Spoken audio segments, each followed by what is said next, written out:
L'homme ne vivra pas de pain seulement, mais de toute parole qui sort de la bouche de Dieu. Voici votre moment de méditation quotidienne.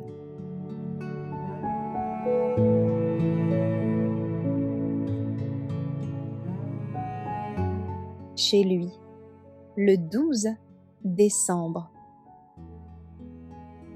Venez, vous qui êtes bénis de mon Père, prenez possession du royaume qui vous a été préparé dès la fondation du monde.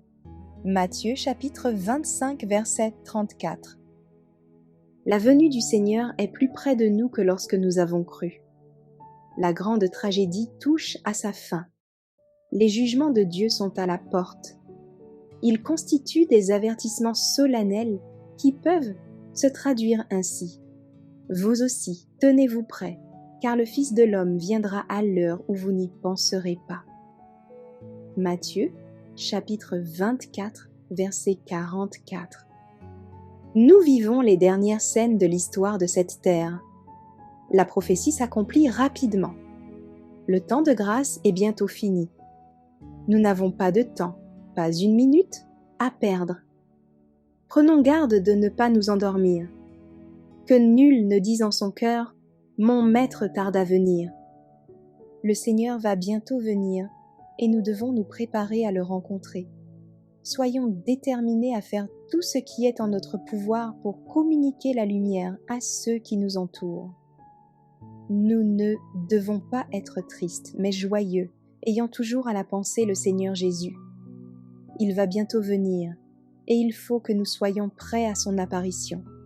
Oh, que ce sera glorieux de le voir et d'être accueillis par lui, comme ses rachetés. Nous avons attendu longtemps, mais notre espérance ne s'est pas affaiblie. Si seulement nous pouvions contempler le roi dans sa beauté, nous serions bénis à toujours. Il me semble que je devrais m'écrier « En route pour la maison ». Nous approchons du temps où le Christ reviendra avec puissance et une grande gloire pour introduire les rachetés dans la demeure éternelle. Nous attendons depuis longtemps le retour du Seigneur, et cependant, la promesse est certaine. Nous serons bientôt dans la maison que Dieu nous a promise. Là, Jésus nous conduira le long du fleuve d'eau vive qui coule du trône de Dieu.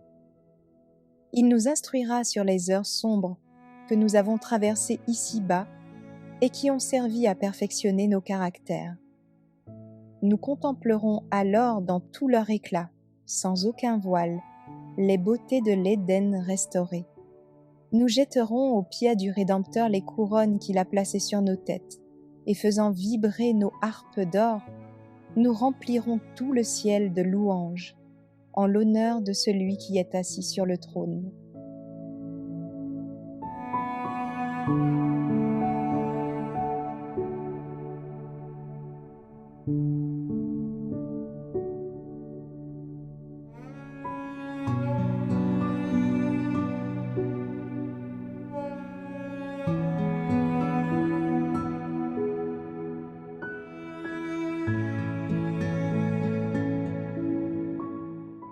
Merci d'avoir écouté cette présentation.